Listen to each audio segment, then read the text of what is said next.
My fingers were slick with October drizzle as I worked the Slim Jim between the window and door frame of the black Mercedes. 3 cars down from the restaurant entrance, partially hidden by a delivery van, timing perfect. Dominic Caruso was inside finishing dinner with his lieutenants. I had maybe 20 minutes before he returned to his vehicle.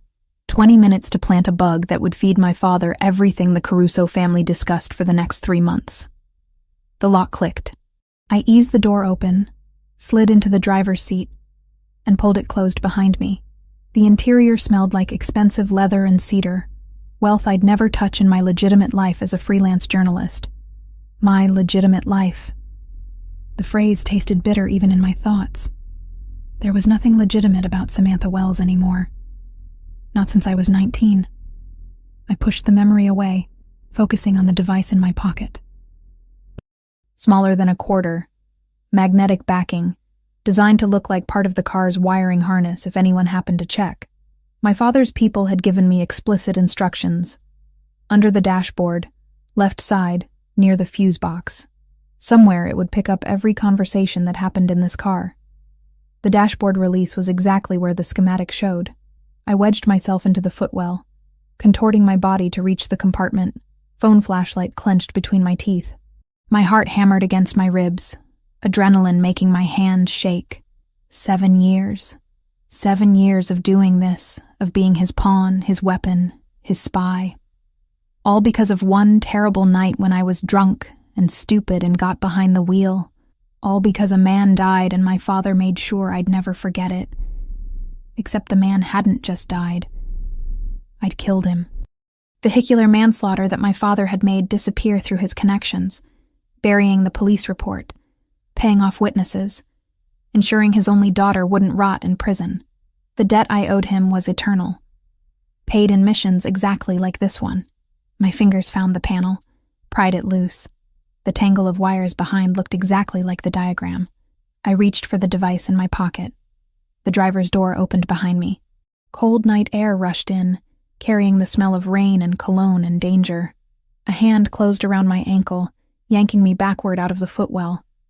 I yelped, dropping my phone, my head cracking against the steering wheel as I was dragged from the car. The world spun.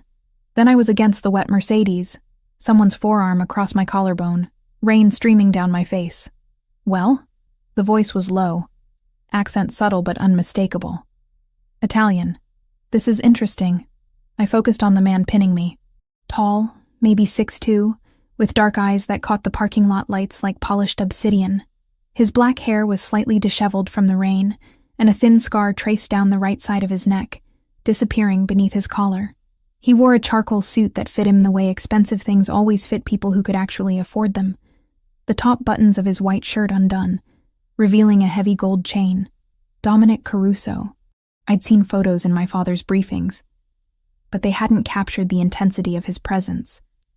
The way he looked at me like he was cataloging every detail, filing away information for later use. I can explain, I started. Can you? He shifted, and I felt the hard outline of a weapon beneath his jacket. Please.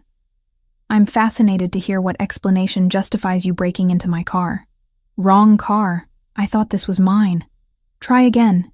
You used a Slim Jim. That requires intent. His eyes dropped to the device I'd been holding, now on the wet pavement between us.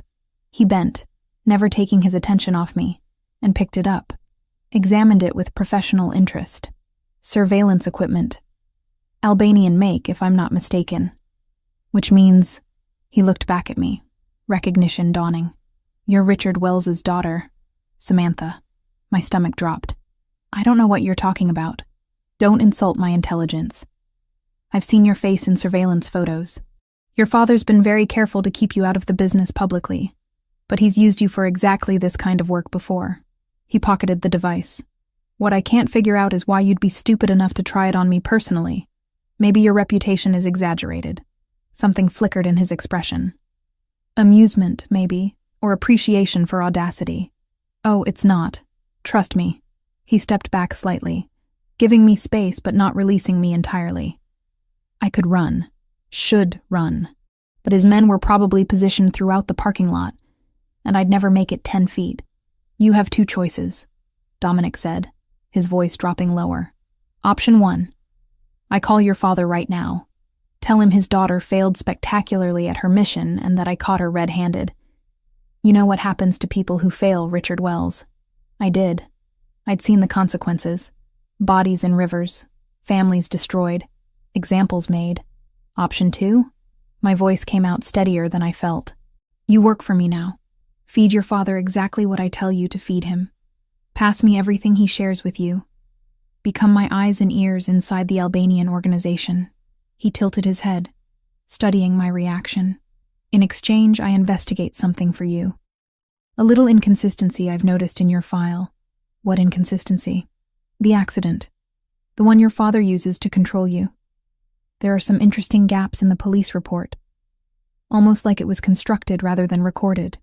The ground felt unsteady beneath me. You're lying. Maybe. Or maybe your father isn't the benevolent patriarch who saved you from prison. Maybe he's something else entirely.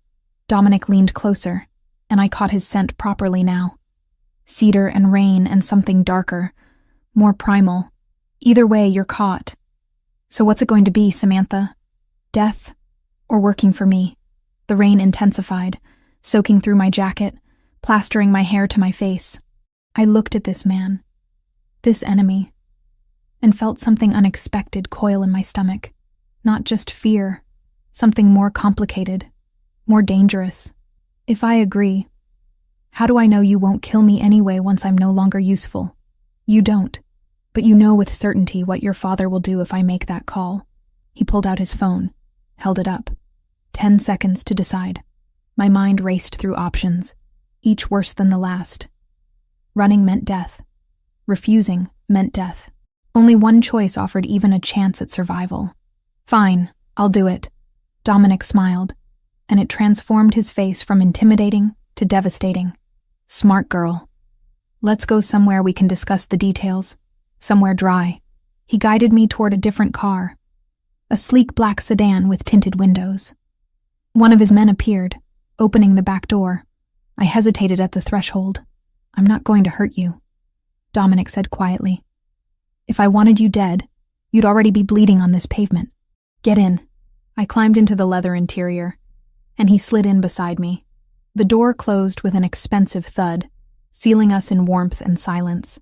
The driver pulled away smoothly, leaving the restaurant parking lot behind. Where are we going? I asked. Somewhere safe. Somewhere we can talk without your father's people watching. He studied me in the dim light. You're shaking. I'm cold. You're terrified. Understandable, given the circumstances. He shrugged off his jacket, draped it over my shoulders. The gesture was surprisingly gentle. Relax. If we're going to work together, I need you functional, not frozen with fear. The jacket was warm from his body, smelled like him. I pulled it tighter, hating how much comfort it provided. How long have you known who I was? About 6 months. Your father got sloppy on a job in Milwaukee. One of my informants caught you on camera. He stretched his legs out, completely at ease. I've been waiting for him to try something like this. Using you, I mean. You're his secret weapon. The one nobody suspects. Until now. Until now, he agreed. Which makes you much more valuable to me than to him. He'll get another spy. I get direct access to his daughter, his confidant. His guilty conscience made flesh. The accuracy of that description stung. You don't know anything about my relationship with my father. I know enough. I know about the accident. I know he's used it to control you for 7 years. I know you hate yourself for what you think you did. And that guilt makes you compliant. His eyes locked on mine. But what if you didn't do it? What if he's been manipulating you with a lie? That's not possible. We'll see. The car pulled up to a luxury apartment building in one of Chicago's better neighborhoods. Dominic led me inside, through a lobby with actual artwork on the walls, into an elevator that required a key card to access the top floors. His apartment was exactly what I'd expected. Spacious, modern, decorated with the kind of understated elegance that screamed money without needing to prove anything. Floor-to-ceiling windows overlooked the city, lights spreading out like constellations against the darkness. Guest room is down the hall, Dominic said, gesturing. Bathroom attached. You'll stay here tonight while we establish the ground rules. I'm a prisoner. You're a collaborator. There's a difference. He moved to the bar, poured 2 glasses of something amber, offered me one. Unless you'd prefer to call your father, explain where you've been for the last hour. I took the glass. Sipped. Whiskey, smooth and expensive, burning down my throat. What do you want from me? Information. Loyalty. Your father's complete trust, which you'll maintain by feeding him carefully curated intelligence. He settled onto the couch, utterly relaxed. In exchange, I find out the truth about your accident. And if it is fabricated, I give you proof. Irrefutable proof that frees you from his control. And if it's real, if I really did kill someone, then at least you'll know for certain. Guilt is heavier when it's uncertain. He was right. God help me, he was right. I'd spent 7 years wondering if my memories of that night were accurate. If the flashes I recalled through my drunken haze were real, or constructed by trauma and guilt. When do we start? Tomorrow. Tonight you rest. Process what just happened. Decide if you're truly in, or if you're going to try something stupid like running. He met my eyes. Don't run, Samantha. I'd have to send people after you, and that would be unpleasant for everyone involved. I set down my glass. Where's that guest room? He showed me, pointed out fresh towels and toiletries, closed the door behind him with a soft click. I stood in the middle of the elegant space, still wearing his jacket, still smelling cedar and rain, and wondered what the hell I'd just agreed to. Through the window, Chicago glittered with 10,000 lies and secrets. Somewhere out there, my father was probably wondering why I hadn't checked in yet. Tomorrow I'd call him, feed him whatever story Dominic crafted, continue the charade. But tonight, standing in the apartment of my father's greatest enemy, I felt something I hadn't experienced in 7 years. Possibility. Morning arrived with unfamiliar sounds, traffic from a different angle, muffled and distant rather than the harsh street noise outside my studio apartment. I opened my eyes to cream-colored walls and designer furniture, momentarily disoriented before last night crashed back into consciousness. I'd agreed to betray my father, to work for Dominic Caruso, to become a double agent in a war I'd never wanted any part of. Someone had left clothes folded on the chair beside the bed. Jeans in my size, a forest green sweater, undergarments still in packaging. The attention to detail was both impressive and unsettling. How long had Dominic been planning for this possibility? The apartment was quiet when I emerged from the guest room, showered and dressed. Dominic sat at the kitchen island with coffee and a tablet, dressed more casually than last night. Dark jeans, a gray Henley that showed the definition of his shoulders, reading glasses perched on his nose. He looked up when I entered. Coffee's fresh. Cream and sugar on the counter if you need it. I poured myself a cup, black, and leaned against the opposite counter. Maintaining distance felt important. We need to discuss the specifics. Direct. I appreciate that.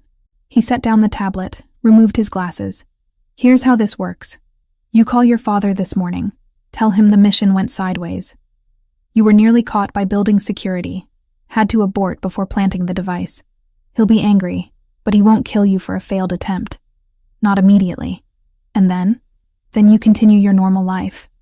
Journalism, coffee with friends, whatever routines you maintain. But when your father gives you assignments, you tell me first. I'll decide what information to let through, what to redirect, how to use you most effectively. The clinical way he described using me should have been offensive. Instead, I found it oddly reassuring. No pretense of friendship or alliance. Just business. What about my investigation? Into the accident?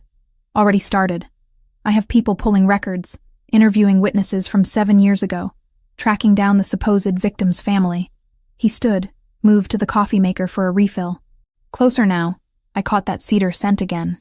These things take time. Be patient. I've been patient for 7 years. Then a few more weeks won't kill you. His eyes met mine, dark and unreadable. Make the call. Put his mind at ease. Then we'll discuss your cover story. I used my own phone, stepping into the guest room for privacy I knew was illusory. Dominic probably had the whole apartment wired for sound. My father answered on the second ring. Where the hell have you been? You were supposed to check in 8 hours ago. The job went bad. Building security did a random patrol, caught me near the car. I had to run. The lies came easily after 7 years of practice. I've been lying low, making sure nobody followed me home. Silence. Then, did they see your face? I don't think so. It was dark, raining. I kept my hood up. You don't think so isn't good enough, Samantha. If Caruso knows we sent someone, he doesn't. I was careful. Another pause. Come to the house tonight. We need to discuss your next assignment. I can't tonight. I have a deadline for an article. True, actually. My legitimate work as a journalist still needed attention. Tomorrow. Fine. Tomorrow. 6 o'clock. Don't be late. He hung up without goodbye. 7 years, and he'd never once ended a conversation with affection. Just demands and expectations, and the constant reminder of the debt I owed. When I returned to the main room, Dominic was typing on his phone. How'd he take it? Angry. Suspicious. Normal. Good. That reaction means he believes you. He pocketed the phone. I need you to accompany me to 2 meetings this week. Business dinners where having a woman present makes things look more social, less threatening. You'll be introduced as a public relations consultant I'm considering hiring. I know nothing about public relations. You're a journalist. Close enough. Just look professional. Make small talk. Observe everything. He studied me. Can you do that without your father's people noticing? Depends where the meetings are. One is Monday evening downtown. The other is Wednesday, near the waterfront. Both public venues. Nothing that screams organized crime. I considered the implications. Being seen with Dominic would raise questions if the wrong people reported back to my father. But refusing would damage my usefulness to Dominic, which seemed more immediately dangerous. I'll do it, but I need to maintain some legitimate work. Articles due. Editor breathing down my neck about a corruption piece. Perfect. Nothing says innocent like deadline stress. Something almost like amusement crossed his face. You have a younger brother, by the way. Christopher. 30 years old, corporate lawyer. He handles the legitimate side of our business, works to keep everything above board legally. The casual mention felt deliberate, like he was offering pieces of himself to build trust, or testing my interest in his personal life. Why are you telling me this? Because you'll meet him eventually. Better you hear it from me first. He moved toward the door, grabbed keys from a bowl on the entry table. I'll drive you back to your apartment. Try to act like your life is normal. That's how this works. The drive took 20 minutes through Chicago's morning traffic. Neither of us spoke, but the silence felt different than last night's charged tension. More like 2 people figuring out how to exist in an arrangement neither had chosen, but both needed. He pulled up half a block from my building. Call me if your father contacts you with anything time-sensitive.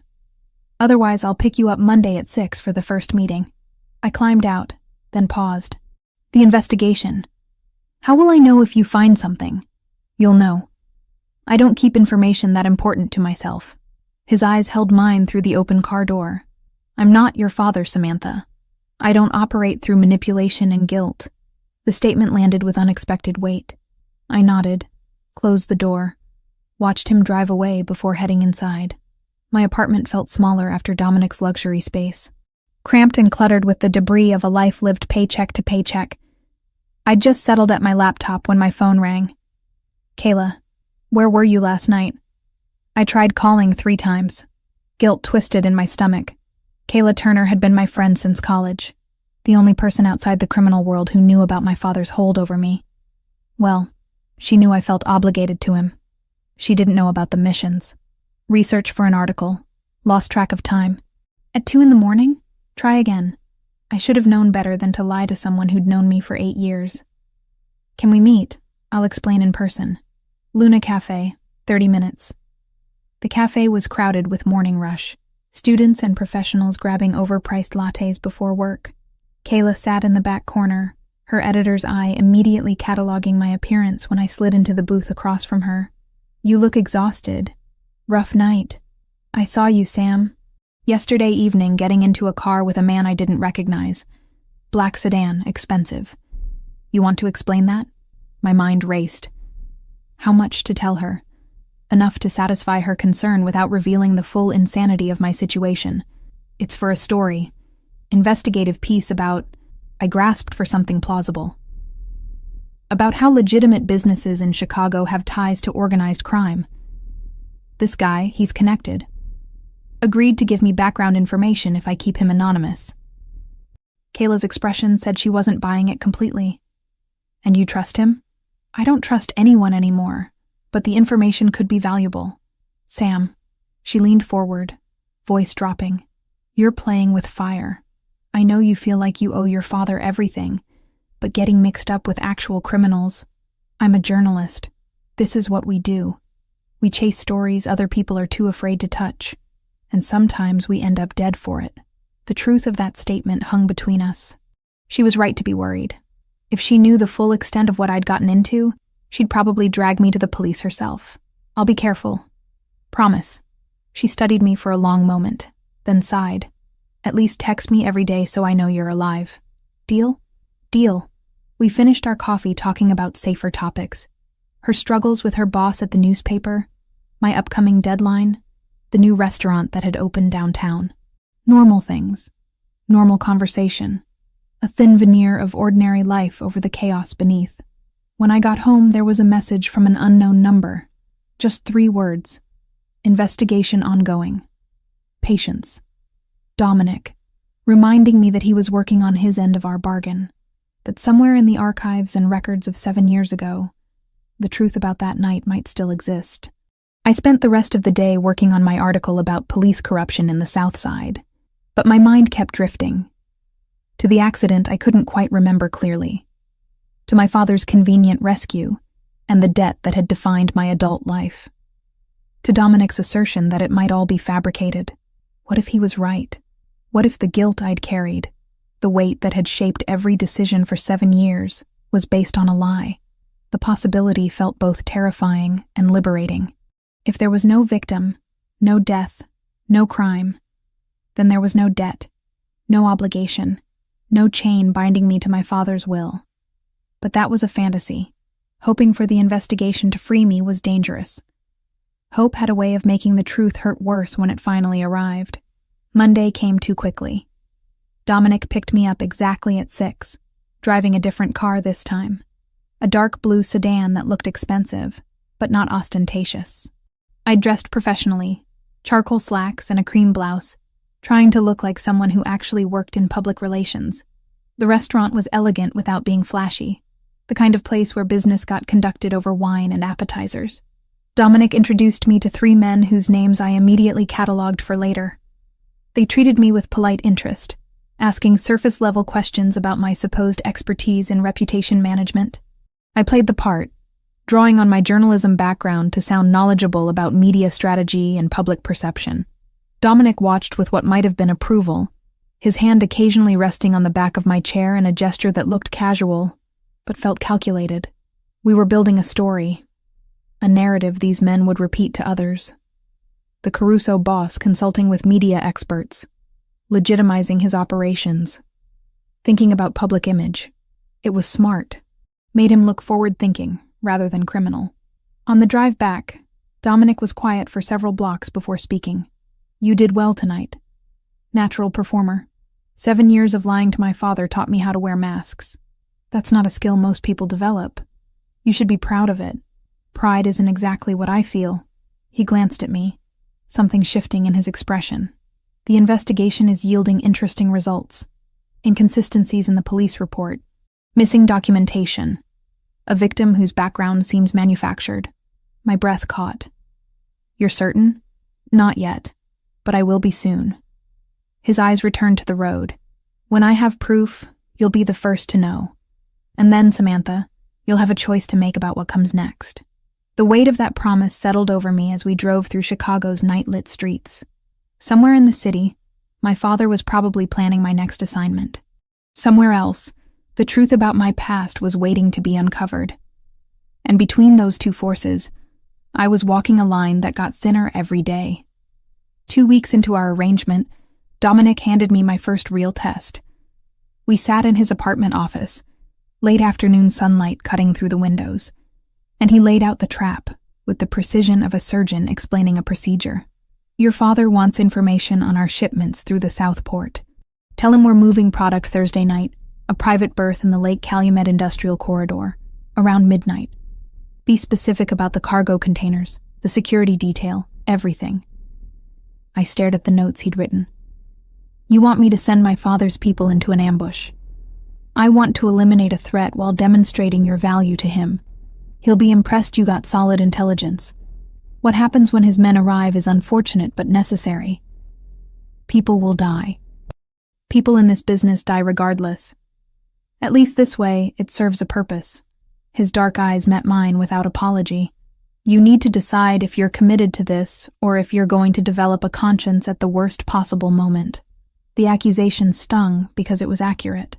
I'd spent 7 years being my father's weapon, never questioning the consequences. Now, faced with orchestrating violence myself, I wanted to claim some moral high ground I'd forfeited long ago. I made the call that night, fed my father exactly what Dominic had provided.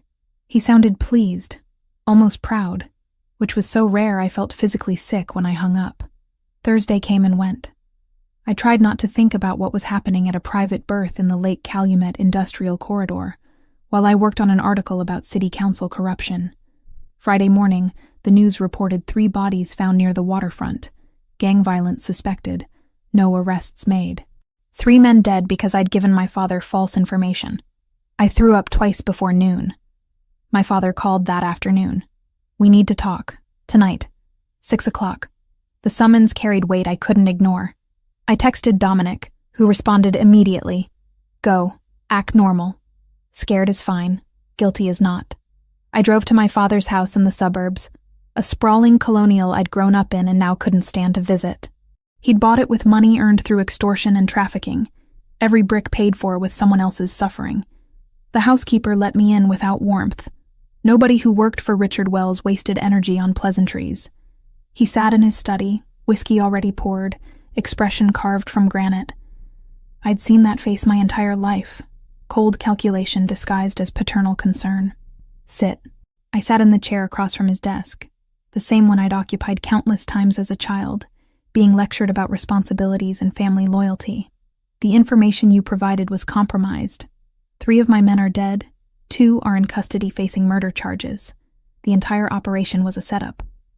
His voice never rose, which somehow made it worse. Explain. I don't know what happened. I reported exactly what I saw. Don't lie to me, Samantha. You're not good at it. He leaned forward, ice in his voice. Either you're incompetent, which makes you useless, or you're compromised, which makes you a liability. Which is it? I swear I gave you accurate information. Maybe they changed the schedule. Maybe someone tipped them off. Or maybe my daughter isn't as clever as she thinks. Maybe 7 years of using you has made me overlook how mediocre you actually are at this work. The words landed like physical blows. Not because they hurt my pride, but because they crystallized something I'd been too afraid to see clearly. My father didn't love me, might never have loved me.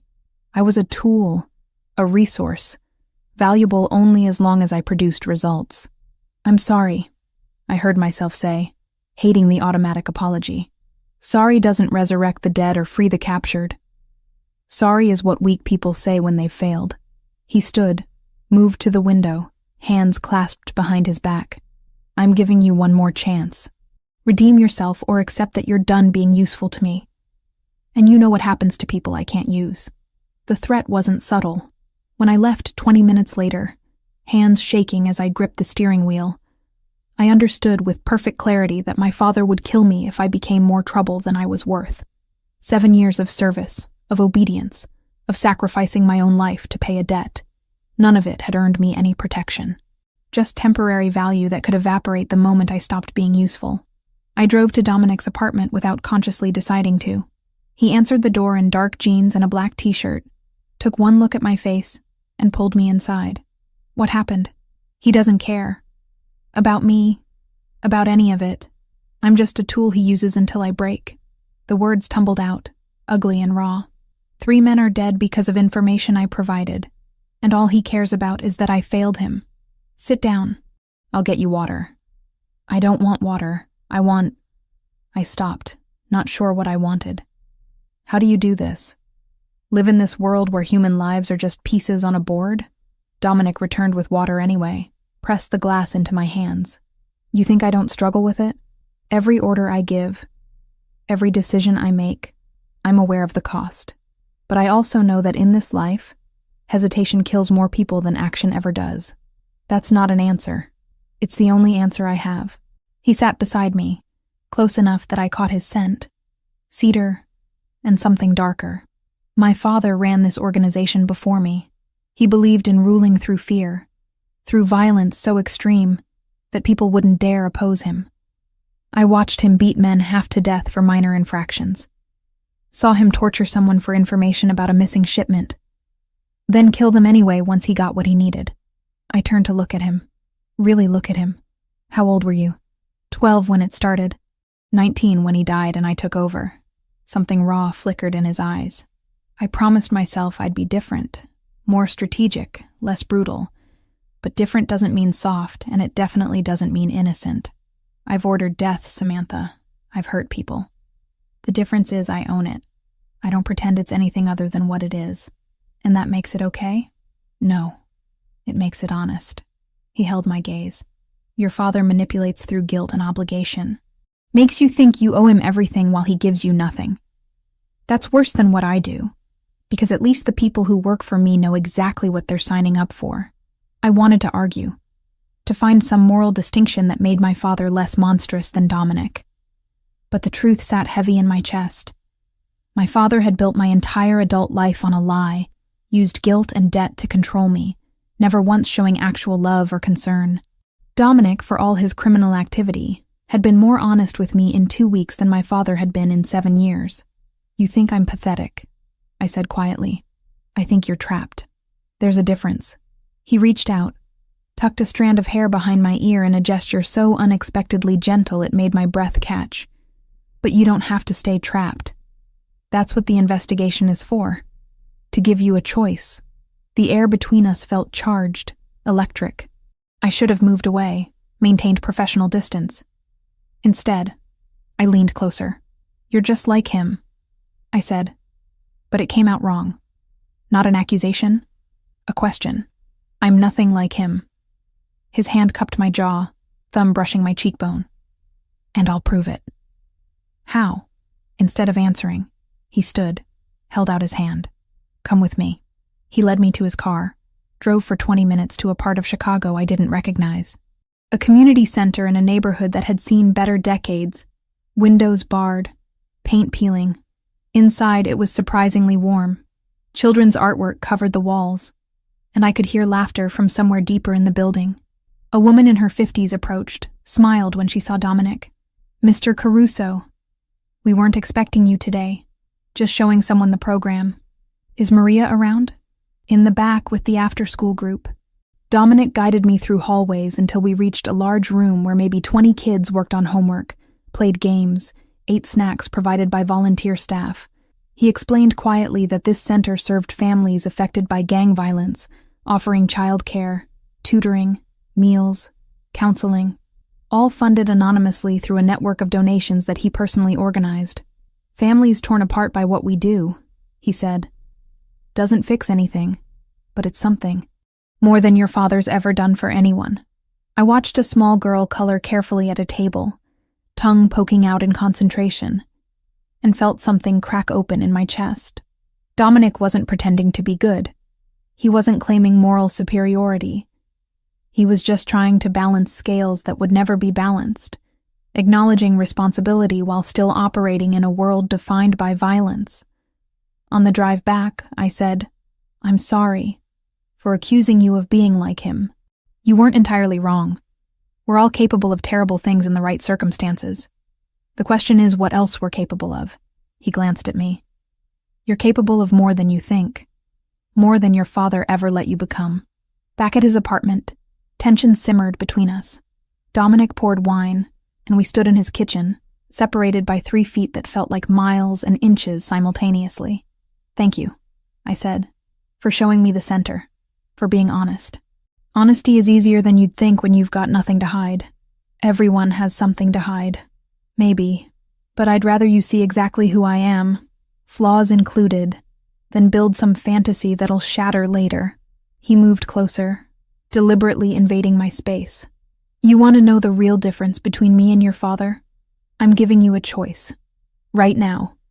Walk away if you want. I won't stop you. Won't punish you. You can disappear. Start over somewhere he can't find you. And I'll make sure he thinks you're dead so he stops looking. Why would you do that? Because nobody should live the way you've been living. Under someone's thumb, paying for a crime you didn't commit with no hope of freedom. His hand found mine, fingers intertwining. But if you stay, if you keep working with me, I need you to be certain it's what you want. Not because you're afraid, not because you feel obligated, but because you choose it. The doorbell interrupted whatever I might have said. Dominic's expression shifted instantly from intimate to alert. He checked his phone, relaxed slightly. My brother. He has terrible timing. Christopher Caruso looked nothing like Dominic. Lighter build, wearing a suit that screamed corporate lawyer, with glasses and a much friendlier face. Until he saw me. Then his expression shuddered into professional neutrality. You must be Samantha, the journalist Dominic's been consulting with. He extended a hand, and I shook it, reading skepticism in every line of his body. Interesting timing for a business meeting. Christopher, Dominic's voice carried warning. Be nice. I'm always nice. Also cautious, which is why I'm here unannounced, checking on my brother who's apparently taking advice from the daughter of our biggest rival. His eyes never left me. No offense. Some taken, I replied, but understandable. That earned a flicker of respect. I'll be direct. My brother has a habit of seeing the best in people, which is admirable until it gets him killed. So before this goes any further, I need to know whose side you're actually on. Mine, I said, surprising myself with the truth. I'm on my own side for the first time in 7 years. If that happens to align with your brother's interests, fine. But I'm done being anybody's pawn. Christopher studied me for a long moment, then looked at Dominic. I like her. Still don't trust her, but I like her. He headed for the door, paused. Be careful, both of you. The Albanians aren't going to take those losses lying down, and our own people are getting nervous about all the changes you're making. Recipe for disaster if you're not careful. After he left, Dominic turned to me. He's protective. Can't blame him. Neither can I. I wouldn't trust me either. Lucky for you, I do. He stepped closer, erasing the distance between us. So what's your answer? Stay or go? I should have asked for time to think. Should have maintained some distance, some objectivity. Instead, I closed the gap entirely, rose on my toes, and kissed him. His response was immediate, hands tangling in my hair, backing me against the counter with a hunger that matched my own. When we finally broke apart, both breathing hard, he rested his forehead against mine. That's not an answer, he murmured. Yes, it is. I'm staying. On my terms, but I'm staying. Good. He kissed me again, slower this time. Because I wasn't ready to let you go. 1 month. 30 days since Dominic Caruso had caught me breaking into his car, and my life had become something I no longer recognized.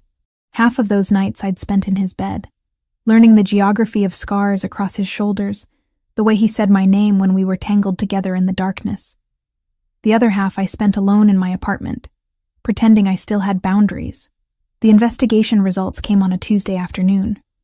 Dominic called me to his apartment, and I knew from his voice that he'd found something. When I arrived, he had files spread across his dining table like evidence at a crime scene. Sit down, he said, and there was something in his expression that made my stomach drop. I sat. He handed me a folder, and I opened it with trembling fingers. The police report from 7 years ago looked official, looked real, but as Dominic walked me through it, pointing out inconsistencies I'd never noticed, the foundation of my guilt began to crack. The victim's name was David Morrison, 32 years old, supposedly killed when you ran a red light on Michigan Avenue. Dominic's finger traced the document. Except there's no death certificate, no obituary, no family claiming his body. The address listed for him doesn't exist, never has. I stared at the papers, unable to process what I was seeing. That's not possible. I remember. You remember being drunk and terrified. You remember your father showing you photos of a body, telling you that you'd killed someone, that he'd made it all disappear to save you. Dominic pulled out another file. But look at this. The police officers who supposedly filed this report both retired 4 months after the incident with substantial payments to offshore accounts. The witnesses, actors from a talent agency your father has used before for various operations. The world tilted sideways. I gripped the edge of the table, trying to anchor myself to something solid as 7 years of carefully constructed reality dissolved. He lied. About all of it. Yes. Dominic's hand covered mine. You never killed anyone, Samantha. There was no accident. Just an elaborate manipulation designed to control you from the age of 19. The folder slipped from my fingers. Paper scattered across expensive hardwood, and I didn't care. Couldn't care about anything except the rage building in my chest like a storm. I need to call him. Are you sure that's... Now. I need to call him now. Dominic handed me his phone. Something about using an untraceable line, but I barely heard him over the roaring in my ears. My fingers shook so badly it took 3 tries to dial my father's number. He answered with his usual brusque greeting. What? David Morrison. Tell me about David Morrison. Silence stretched across the line. Then, I don't know what you're talking about. The man I supposedly killed. Except he never existed, did he? You fabricated the entire thing. The accident. The victim. The police report. All of it. My voice cracked. You've been lying to me for 7 years. I did what was necessary to secure your loyalty. You were rebellious. Unreliable. I needed leverage. The casual admission, delivered without apology or remorse, broke something fundamental inside me. I was 19 years old. You were a liability. Now you're an asset. The method doesn't matter. The method was my entire life. 7 years of guilt, of thinking I was a murderer, of doing everything you asked because I thought I owed you. And you'll continue doing what I ask, because despite this revelation, you have nowhere else to go. I made you, Samantha. Everything you are exists because I shaped you. Go to hell. I ended the call, threw the phone across the room hard enough that it shattered against the wall. Then I was on the floor, folding in on myself. 7 years of false guilt and real rage pouring out in a way I couldn't control. Dominic was there, arms around me, not saying anything because there was nothing to say. He just held me while I broke apart, and somehow that made it bearable. Hours later, we lay in his bed, my head on his chest, listening to his heartbeat, real and solid and honest in ways my father had never been. What do I do now? I whispered. Whatever you want. You're free, Samantha. Truly free for the first time since you were 19. Except I wasn't. Not completely. Because I was still tangled in this world, still caught between 2 criminal organizations, still performing a role that required lies and deception. But at least now I was choosing it. That had to count for something. The next 2 weeks blurred together. My relationship with Dominic shifted. Deepened in ways I hadn't anticipated. We were lovers, yes, but also partners. He included me in strategy discussions, asked my opinion on territorial disputes, treated me like an equal rather than an asset. It was intoxicating and terrifying in equal measure. My journalism work continued. I was finishing a piece about police corruption in the South Side, interviewing sources, following leads. One of those leads brought me to a retired detective who'd worked organized crime for 30 years. He talked freely about old cases, about the Albanian operation run by Richard Wells, about upcoming conflicts between the major families. Word is, Wells is planning something big, he said, settling into his chair with coffee. Some kind of play against the Italians. Public event, lot of witnesses meant to send a message. 3 weeks from now, maybe less. My blood turned cold. What kind of event? Charity gala. The one Caruso hosts every year for that youth center he funds. Wells wants to hit him there, make it clear that even philanthropy won't protect him. I barely remembered driving back to my apartment. Barely remembered calling Dominic, hearing his voicemail, hanging up without leaving a message. The information sat like poison in my stomach. If I told Dominic, I was sentencing my father to whatever retaliation would follow, sealing my position as a traitor, burning that bridge permanently and irrevocably. If I stayed silent, Dominic would walk into an assassination attempt. Might die because I was too cowardly to choose. 2 days I carried that knowledge. 2 days of avoiding Dominic's calls, of pretending to be buried in deadline work, of lying awake at night weighing impossible choices. On the 3rd day, Dominic showed up at my apartment. I opened the door to find him standing there, expression carved from stone. What's wrong? I don't know. You tell me. He walked past me, into my small living room, turned to face me with his arms crossed. You've been distant, avoiding me. Either something happened or you're planning something I'm not going to like. Which is it? I could lie. Should lie. Protect myself. Protect the fragile neutrality I'd managed to maintain. Instead, I heard myself say, my father is planning to kill you. 3 weeks from now at your charity gala. Assassination in public, meant to send a message. The silence that followed felt like falling. Dominic's expression didn't change, but something shifted behind his eyes. Calculation replacing whatever warmth had been there. How long have you known? 36 hours. 36 hours. And you didn't think to mention this? His voice stayed level, which was somehow worse than anger. Were you trying to decide whether to warn me or let it happen? Of course not. Then why wait? Why the distance, the avoidance? He stepped closer, and I had to resist the urge to back away. I need to know, Samantha. Did you tell me because you care if I live or die, or because you're covering your own position? The accusation landed like a physical blow. How can you ask me that?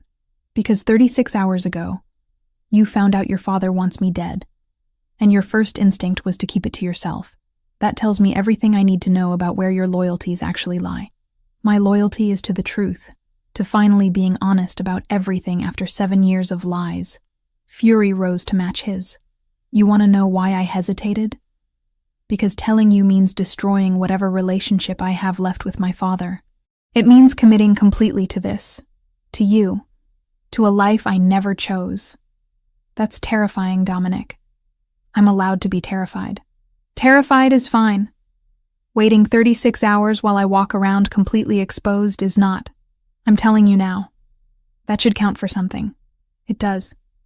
Just not as much as you think it should. He moved toward the door, stopped with his hand on the knob. I'll handle your father's plan. You should stay away from the gala. From me. From all of this until you figure out what you actually want. Then he was gone, and I was alone with the wreckage of a fight that felt like an ending. I called Kayla because I had no one else. She arrived 20 minutes later with wine and sympathy, took one look at my face, and pulled me into a hug. Tell me everything. So I did. The whole story, from the fake accident to the double agent arrangement to falling for Dominic despite knowing better. She listened without interrupting, and when I finished, she said exactly what I needed to hear. You're in love with him. That's your takeaway? Not that I'm working for the mob, or that my father is a sociopath, or that I'm trapped in an impossible situation.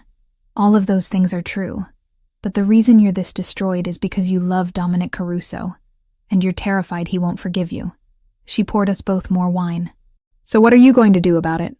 I stared into my glass, seeing my reflection distorted in the dark liquid. What was I going to do? Keep playing both sides until someone got killed? Run away and start over somewhere else?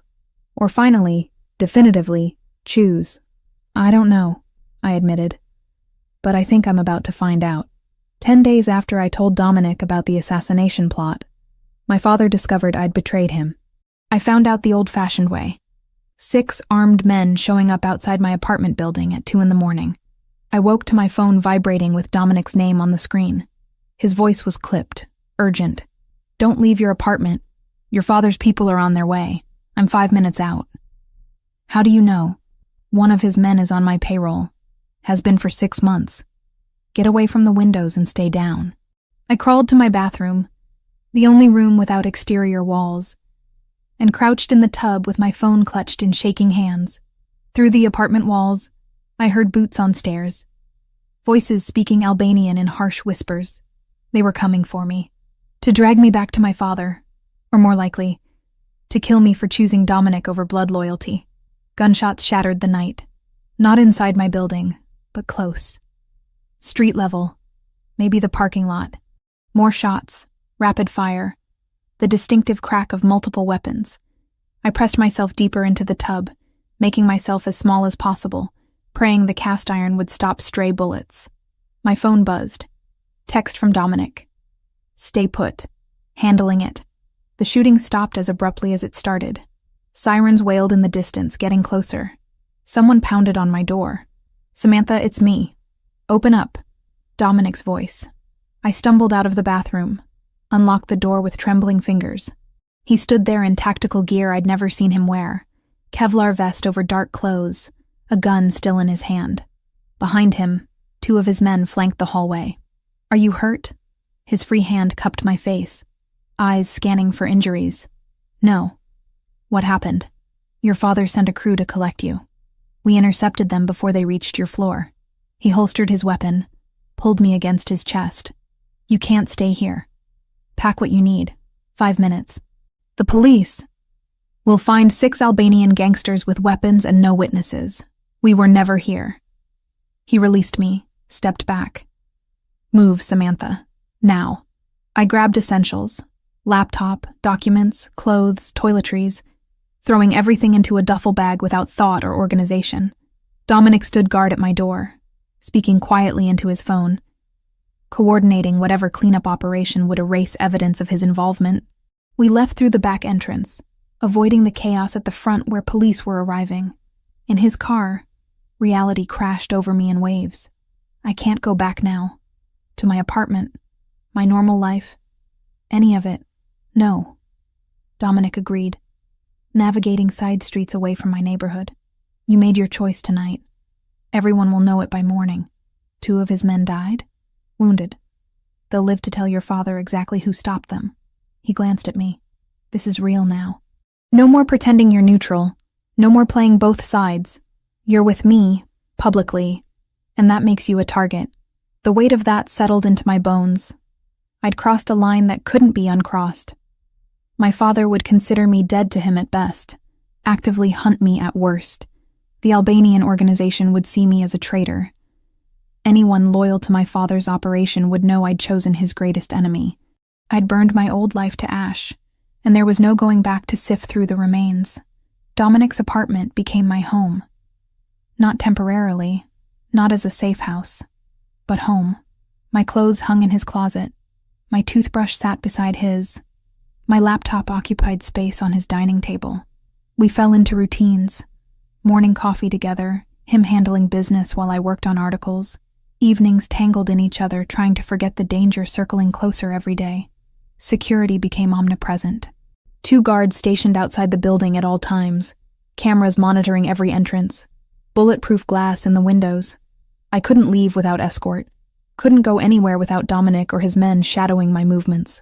The cage was gilded and comfortable, but still a cage. Christopher showed up on day 3, carrying takeout and wearing an expression that said he had opinions he planned to share whether I wanted them or not. You've got my brother walking around with a target on his back, he said without preamble, setting food containers on the kitchen counter. Albanian hit teams, internal dissent from people who think he's gone soft, and the attention of every law enforcement agency in Chicago. All because of you, Christopher, Dominic warned. No, he's right. I met Christopher's eyes. Everything he said is true, but I'm not leaving, and I'm not pretending this is temporary. So either accept it or tell me now that you want me gone. Christopher studied me for a long moment. Then surprisingly, he smiled. I wanted to hate you. Would be so much easier if I could. He started unpacking food. But my brother's been alone for too long, and you make him happy. Happy enough to risk everything, apparently. So I guess I'm stuck with you. It wasn't exactly a warm welcome, but it was acceptance.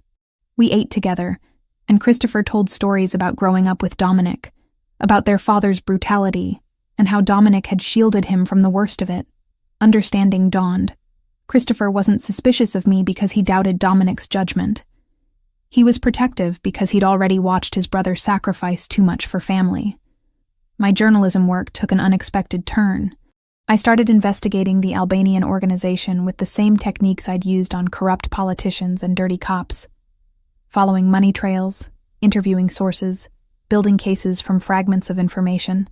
That's how I found Thomas Kovac.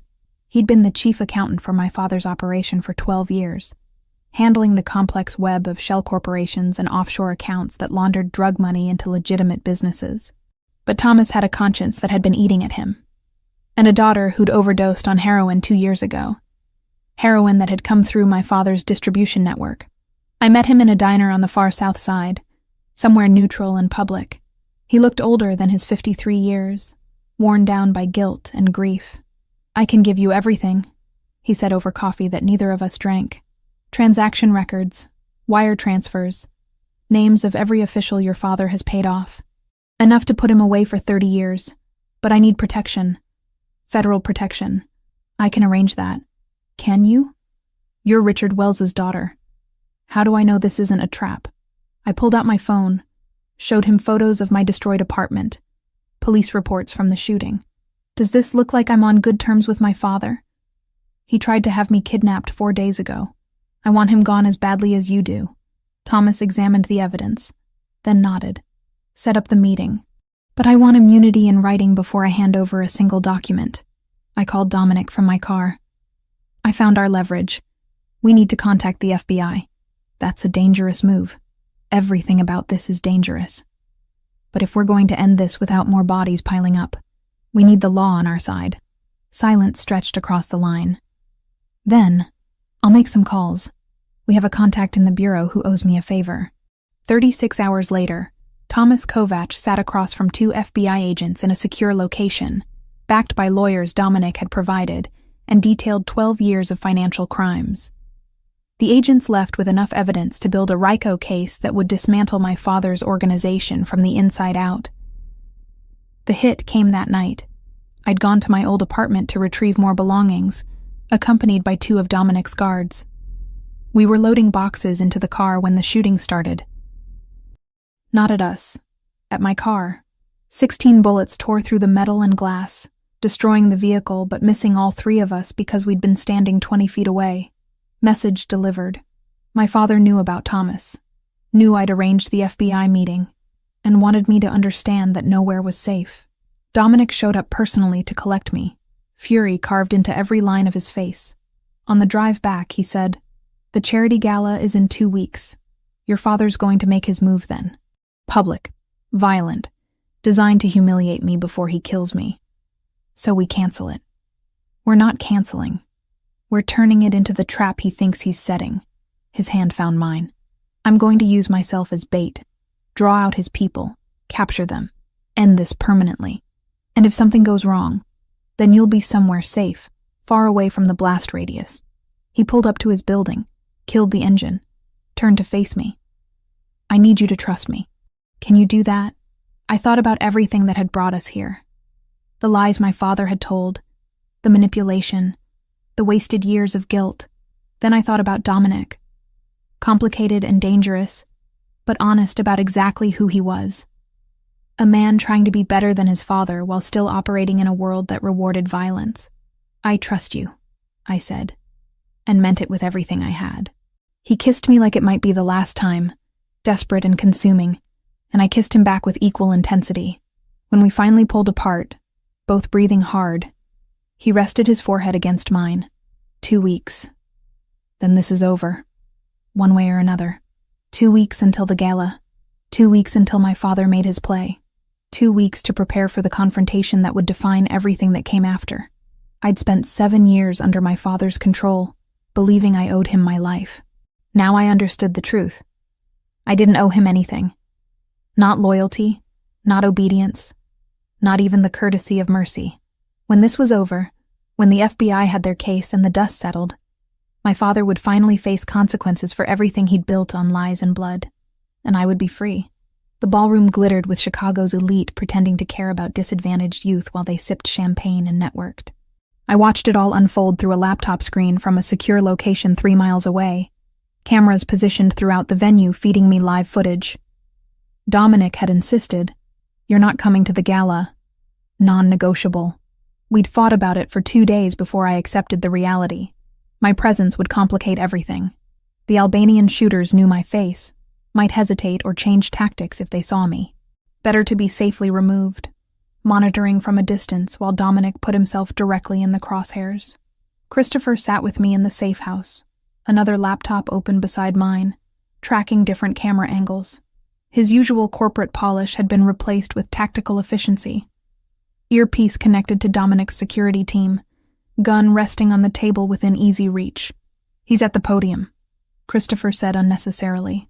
I could see Dominic perfectly, looking devastatingly handsome in a dark suit, addressing the crowd about the community center's impact, talking about second chances and breaking cycles of violence, while armed men positioned throughout the room prepared to prevent his murder. My phone buzzed. Text from Dominic. "See anything suspicious?" I scanned the crowd through multiple camera feeds. The caterers, the security personnel, the guests in evening wear. Everything looked normal, which made my skin crawl. Normal was an illusion. Somewhere in that room or nearby, 3 Albanian shooters were moving into position. "There," Christopher pointed at his screen. "North balcony, man in service uniform, wrong body language for staff." I found the same figure on my feed. He moved with military precision, positioning himself with a clear sightline to the stage. My breath caught. That's one of them. Already flagged. Team 2 is moving. Christopher's fingers flew across his keyboard, sending alerts. 2 more suspicious figures appeared on different cameras within minutes. One posing as a photographer near the main entrance, another blending with guests but standing wrong, weight distributed like someone carrying concealed weapons. Dominic's infiltrated security team moved with choreographed precision.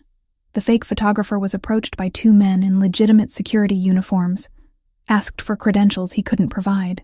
When he reached for his gun, they had him disarmed and restrained before he could clear leather. The balcony shooter lasted slightly longer. He'd actually raised his rifle, begun acquiring his target, when Dominic's people hit him from both sides. The weapon clattered to the floor, and the shooter went down hard under combined weight.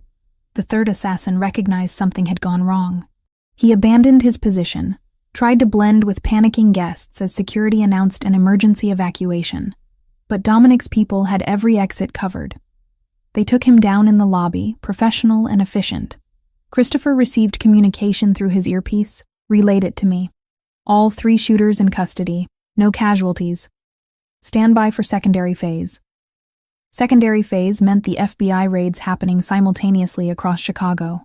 Thomas Kovac's testimony and documentation had given them enough for warrants on 6 different locations connected to my father's operation. As shooters were being arrested at the gala, federal agents were executing those warrants. My phone rang. Unknown number. I answered on speaker. "Ms. Wells, this is Special Agent Delaney with the FBI. We have your father in custody. Arrested at Rosario's restaurant 20 minutes ago without incident. He's being transported to federal holding now." The words didn't feel real. 7 years of living under his control. And it ended with a phone call from a stranger. "What happens next? We'll need your full statement. Everything about the fabricated accident, the years of coercion, the intelligence you were forced to gather. Your testimony will be crucial to the prosecution. When? Tomorrow morning, if you're available. Bring your attorney." I hung up, hands trembling. Christopher was already pulling up news feeds on his laptop. Breaking news banners screamed about major organized crime arrests, FBI raids, the Albanian criminal network in Chicago dismantled. Another camera feed caught my attention. Dominic, surrounded by his own security team and legitimate law enforcement, giving a statement to police. He looked tired but unharmed, and relief flooded through me so intensely I nearly sobbed. Christopher's phone rang. He listened, his expression softening. "She's okay. We're both fine. Yeah, we're watching the feeds." "No, she hasn't seen it yet." He glanced at me. "Dom wants to talk to you." He handed me his phone. Dominic's voice filled my ear, rough with adrenaline and emotion. "Are you all right? I should be asking you that. You were the one standing in front of guns.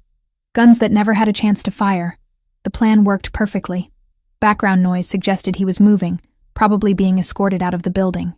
Your father's in federal custody. It's over, Samantha. Actually over. The weight of those words settled into my bones. Over. 7 years of manipulation, of guilt, of living as someone else's weapon. Finished. I need to see you. Christopher's bringing you to the apartment. I'll meet you there in an hour. We'll celebrate properly. The safe house felt too small suddenly. Walls pressing in. Christopher packed up our equipment efficiently, made calls to coordinate our transport back to Dominic's place. A different car than we'd arrived in, different route, extra security following at a distance. Even with the immediate threat neutralized, caution remained necessary. Dominic beat us back to the apartment by 10 minutes. When I walked through the door, he was there, jacket discarded, sleeves rolled up, looking more real and solid than anything I'd seen on a screen. I crossed the space between us in 3 steps, and he caught me, arms wrapping tight. You're safe. I breathed against his chest. So are you. That's all that matters. Christopher cleared his throat delicately. I'm going home. You two have earned a quiet night. He squeezed my shoulder as he passed, the gesture surprisingly affectionate. Welcome to the family officially. After he left, Dominic guided me to the couch, poured us both whiskey. We sat close, my head on his shoulder, his arm around me, processing everything that had happened. The FBI called. They want my statement tomorrow. I'll have lawyers there with you. Make sure they understand the coercion, the manufactured guilt, all of it. His fingers traced patterns on my arm. Your father's looking at RICO charges, money laundering, conspiracy to commit murder. He won't see freedom again. Good. No ambivalence, no conflicted feelings. Just relief that a man who'd built his power on manipulation and violence would finally face consequences. My phone buzzed with a text from Kayla. Just saw the news. Are you okay? Call me when you can. I sent back a quick response promising to call tomorrow, then silenced my phone entirely. Tonight was for processing, for being with Dominic, for understanding that the chapter of my life defined by my father was finally, definitively closed. What happens now? I asked. Now we figure out what normal looks like. Dominic kissed my temple. You finish your articles, testify at the trial, rebuild your life without looking over your shoulder. I work with Christopher to legitimize more of the business, step back from the dangerous operations. We see if we can build something real together. Sounds impossibly optimistic. Maybe, but we've earned some optimism. He shifted to look at me directly. I love you, Samantha. Have from the moment you tried to lie your way out of being caught in my car. Probably should have mentioned it before the night people were trying to kill me. Despite everything, I laughed. Terrible timing, but I love you too. Even when you're being recklessly heroic and using yourself as bait. In my defense, it worked. This time, don't make it a habit. We stayed on that couch for hours, talking through everything that had happened, making plans for tomorrow and next week and next month. The future felt expansive in a way it never had before, not constrained by guilt or obligation or fear. Around midnight, Dominic's phone buzzed with updates. All 3 shooters in custody, cooperating with authorities in exchange for reduced sentences. My father's organization in chaos. Leadership vacuum being filled by infighting. The FBI confident they had enough evidence to secure convictions on multiple charges. And me? For the first time in 7 years. I was just Samantha Wells. Journalist, girlfriend of a complicated man trying to be better. Survivor of manipulation who'd found her way to freedom. It wasn't a fairy tale ending. The world Dominic operated in still carried dangers, and my father's trial would dredge up painful history. But it was honest. Real. Built on choices instead of coercion. That night, lying in Dominic's bed with his arms around me, I slept without nightmares for the first time in longer than I could remember. The guilt that had defined my adult life was gone, replaced by something I barely recognized. Peace. Fragile and new, but real, and that was everything. 3 weeks after my father's arrest, I sat in Dr. Sarah Chen's office and tried to explain how it felt to discover your entire adult life had been built on a lie. Liberating, I said, then immediately corrected myself. No, that's not right. Liberating implies joy. This is more like having surgery without anesthesia. Necessary, painful, and I can see everything being cut away. Dr. Chen, Kayla had recommended her after I'd spent 2 days unable to get out of bed, wrote something in her notebook. That's a vivid metaphor. Tell me more about what's being cut away. The guilt. 7 years of believing I'd killed someone, that I owed my father everything. It shaped every choice I made. I picked at the throw pillow on her couch. Now it's gone, and I don't know who I am without it. Who do you want to be? The question shouldn't have been difficult. But sitting there in her comfortable office with its soft lighting and carefully neutral decor, I realized I'd never been allowed to want anything. My father had dictated my path, and even after learning the truth, I'd been so focused on survival that desire felt foreign. I want to be someone who tells the truth, I said finally. About everything. No more secrets, no more manipulation. Just honesty, even when it's ugly. That became my anchor. Twice-a-week therapy sessions where I dismantled years of conditioning, learning to separate guilt from responsibility, fear from caution. Dr. Chen never judged the choices I'd made. Working for my father, becoming Dominic's informant, the moral compromises along the way. She just helped me understand why I'd made them, and how to move forward without repeating the patterns. The trial date was set for 6 weeks out. I'd already given my preliminary statement to the FBI, but the formal testimony would require me to face my father in court, detail the fabricated accident, and 7 years of coercion in front of a jury. My lawyer, provided by Dominic, assured me it would be straightforward. Your testimony establishes motive for the RICO charges, shows a pattern of manipulation and control that extended to using you as an intelligence asset. Combined with the financial crimes and conspiracy charges, we're looking at multiple life sentences. Multiple life sentences. My father would die in federal prison. I should have felt something. Grief, maybe, or satisfaction. Instead, there was just hollow relief. He couldn't hurt me anymore. The Albanian organization collapsed faster than anyone anticipated. With my father in custody, and his senior lieutenants either arrested or fleeing jurisdiction, the power vacuum created chaos. 2 factions emerged, one militant and one pragmatic, and they'd spent 3 weeks trying to kill each other. Dominic worked the situation carefully.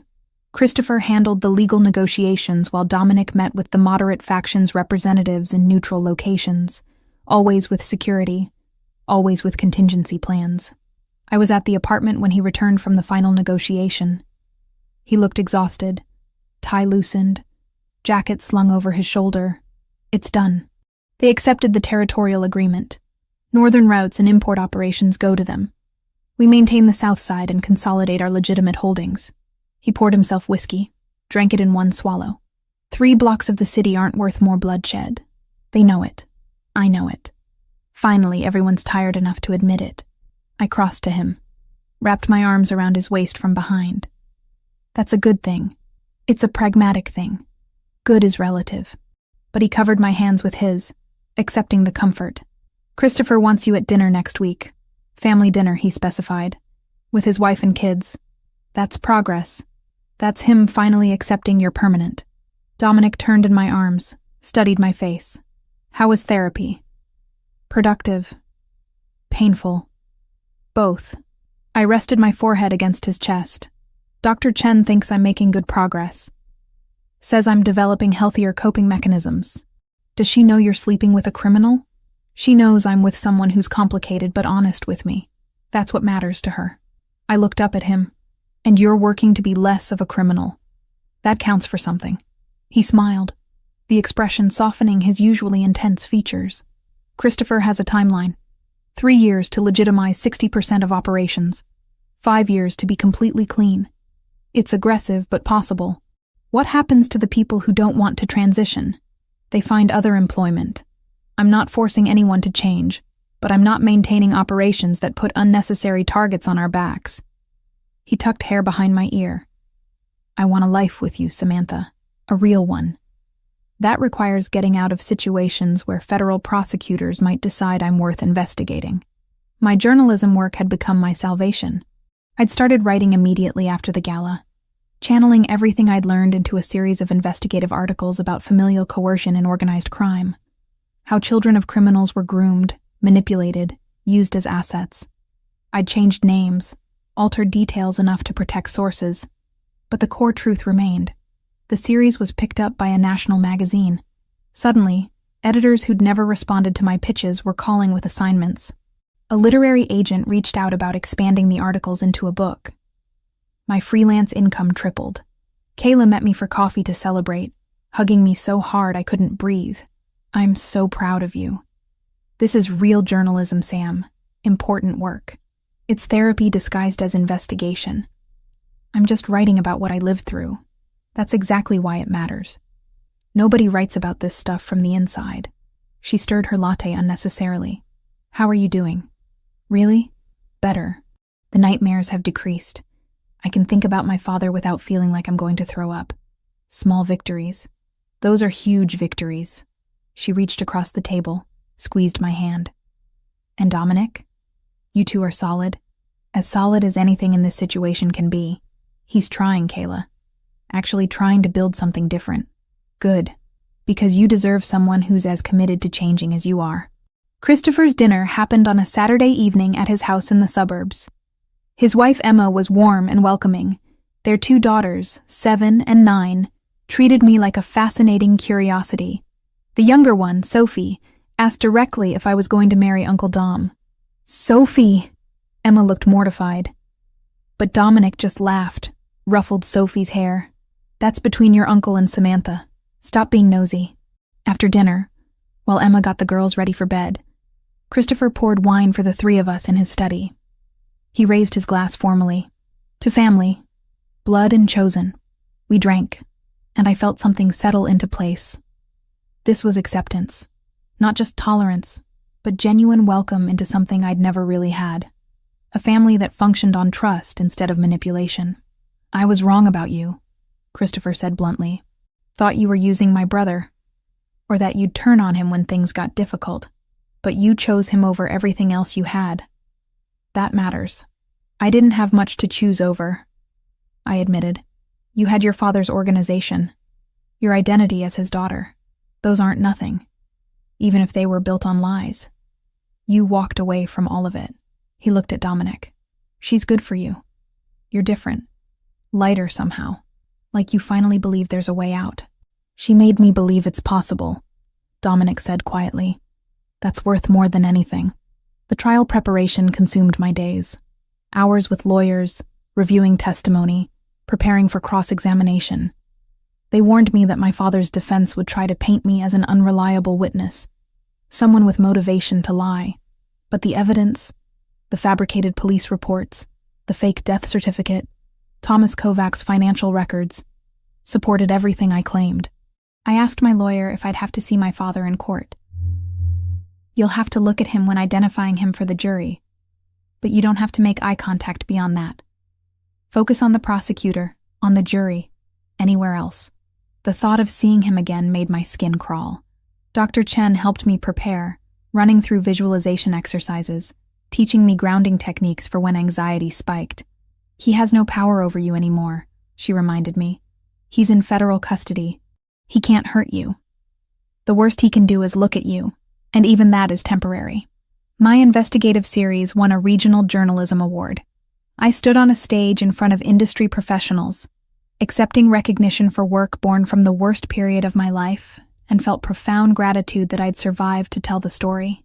Dominic and Kayla sat in the audience, unlikely allies united by their support for me. Afterward, at the reception, Kayla pulled him aside for what looked like a serious conversation. When I asked later what they'd discussed, Dominic just smiled. "She wanted to make sure I understood that if I ever hurt you, she knows people. Journalists have surprisingly intimidating networks.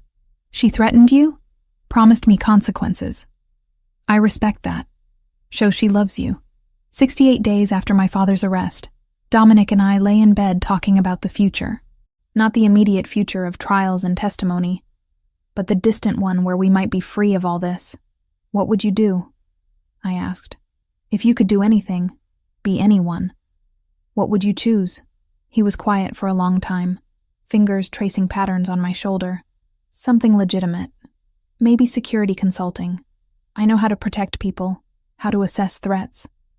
Could use those skills legally. You'd be good at that. What about you? Keep writing. Maybe teach, eventually. Share what I've learned so other people recognize manipulation before it consumes their lives. I shifted to look at him. We could be normal. Boring, even. Boring sounds incredible. He kissed me. Slow and sweet. Let's aim for boring.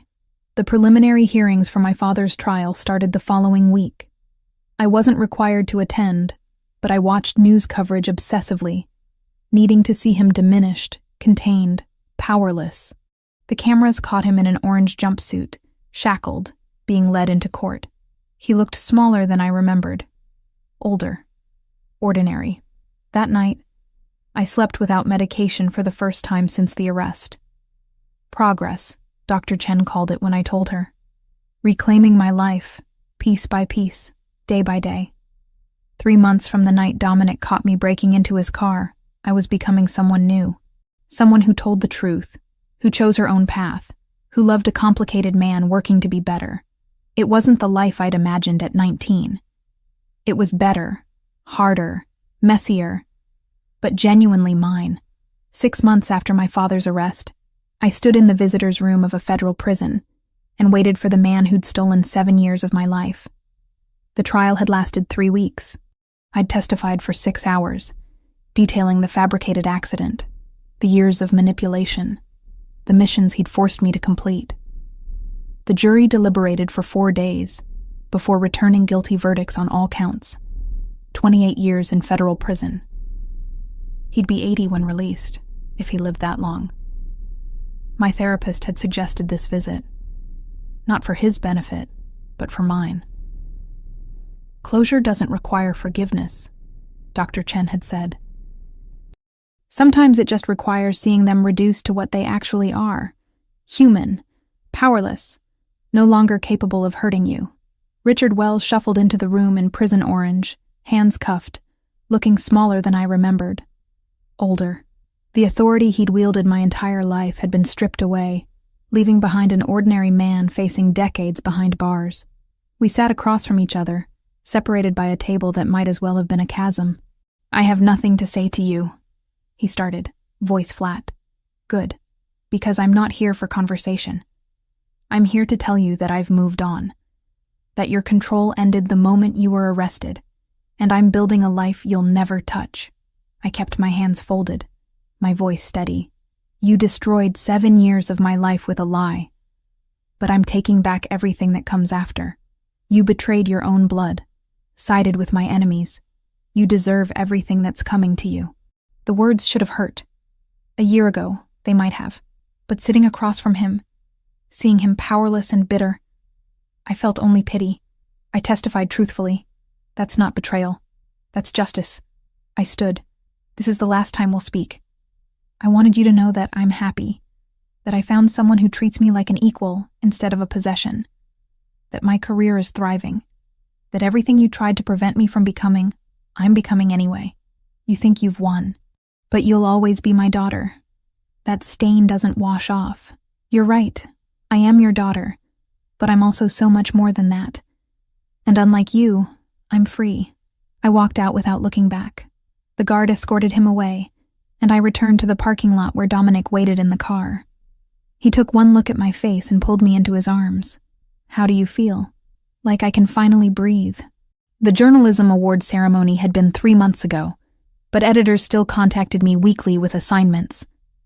The investigative series about familial coercion in organized crime had resonated with readers in ways I hadn't anticipated. Survivors reached out, sharing their own stories. Academics cited my work in papers about psychological manipulation. A publishing house offered a book deal with an advance that made me cry. I'd signed the contract 2 weeks ago. The book would take a year to write, changing names and details to protect sources while maintaining the emotional truth of what I'd lived through. Kayla had already volunteered to be my first reader, promising brutal honesty about anything that didn't work. "You're going to help so many people," she'd said over celebratory drinks. "Make all of this suffering mean something." Dominic's transformation had been equally dramatic. Christopher reported that 65% of their operations were now completely legitimate. Real estate holdings, licensed import businesses, consulting firms that actually consulted. The remaining gray areas were being phased out systematically. 3 more years, Dominic had told me during a quiet dinner last month. 3 years and we're completely clean. No more looking over shoulders, no more federal scrutiny, just boring business operations. Boring sounds perfect. Boring sounds like everything I never thought I'd have. The proposal happened on a Tuesday evening in April. We'd been cooking dinner together, something we'd started doing regularly. A small claim to normalcy in lives that had been anything but normal. Dominic was chopping vegetables for a salad while I monitored pasta on the stove, and we were arguing about whether carbonara required cream. It absolutely does not, I insisted. That's an American bastardization. Some bastardizations are improvements. You're impossible.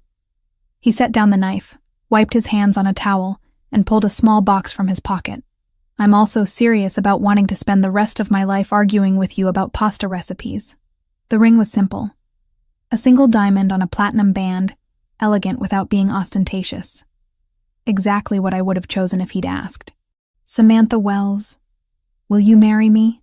I looked at this man who'd caught me breaking into his car, who'd offered me freedom in exchange for information, who'd fallen in love with me somewhere along the way and changed his entire life because of it. There was only one possible answer. Yes, we'd kissed while the pasta water boiled over, laughing and crying simultaneously, and it had been perfect. The wedding happened 6 weeks later. 20 guests in Christopher's backyard, spring flowers blooming, Sophie and her sister serving as flower girls. Kayla stood beside me as maid of honor, wearing a sage green dress she'd picked out herself. Christopher stood with Dominic, genuine affection replacing the suspicion that had defined their early interactions with me. Emma had cried through the entire ceremony. Afterward, at the reception, she'd pulled me aside. I'm so glad Dom found you. He's been alone too long, carrying too much. You make him believe in possibilities. He makes me believe in them too. That night, in the hotel suite Dominic had booked downtown, we'd made love slowly, savoring the knowledge that this was just the beginning. No more hiding, no more fear, just us building something real together. 3 months after the wedding, I sat in the home office of our new apartment. We'd moved somewhere lighter, with better views and less history, working on a chapter about the psychology of manufactured guilt. My deadline was approaching, but the words were flowing easily. Truth always wrote faster than fiction.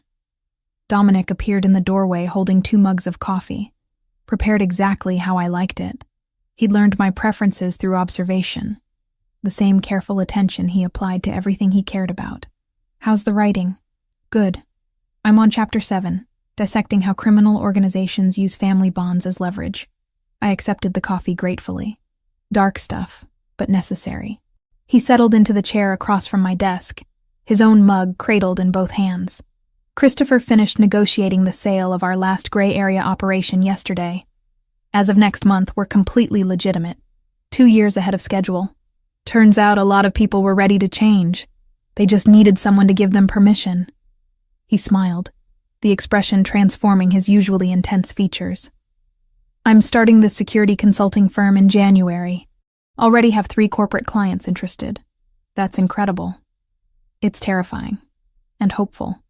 And about 15 years overdue. He stood, moved behind my chair, hands settling on my shoulders. Come take a break. You've been writing for 4 hours. We migrated to the balcony, Chicago spreading out below us in afternoon light. The city had been the backdrop for so much pain. My father's manipulation. The years of living as someone else's weapon. The violence that had marked the transition from that life to this one. But it was also where I'd found Dominic, where I'd learned to choose myself, where I'd built a career telling truths other people were afraid to speak. What are you thinking about? Dominic asked, arm around my waist. How far we've come. From that parking lot to here. I leaned into him. Sometimes I can't believe this is real. It's real. We made it real. He turned me to face him. I love you, Samantha Caruso. Every complicated, brilliant, stubborn part of you. I love you too, even when you're being recklessly heroic and making terrible carbonara. He laughed, kissed me with the easy affection of someone who knew they had a lifetime to perfect the gesture. When we pulled apart, I rested my head against his chest, listening to his heartbeat. Steady. Real. Mine. The book would be published next year. Dominic's consulting firm would launch in 8 months. We'd build something together. Not perfect, because perfect was an illusion, but honest. A life chosen deliberately instead of one imposed through manipulation and fear. 7 months ago, I'd been caught breaking into a car, terrified and trapped. Now I stood on a balcony with my husband, watching the city settle into evening, and felt nothing but gratitude for every impossible choice that had brought me here. Freedom wasn't a destination.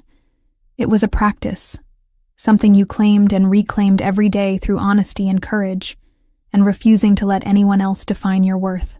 And I was finally, gloriously free. Epilogue. 6 months after the trial, the community center on 18th was louder than it had ever been. New shelves, new paint, same long tables scarred by years of homework and board games. Dominic signed the last grant form and held the door while the late sun spilled across the gym floor. Kayla organized the art supplies with military seriousness and rolled her eyes when Christopher tried to alphabetize the crayons. For once, there was nothing to fix and no one to outrun. The work would never be finished. Good work never is, but it finally felt like theirs.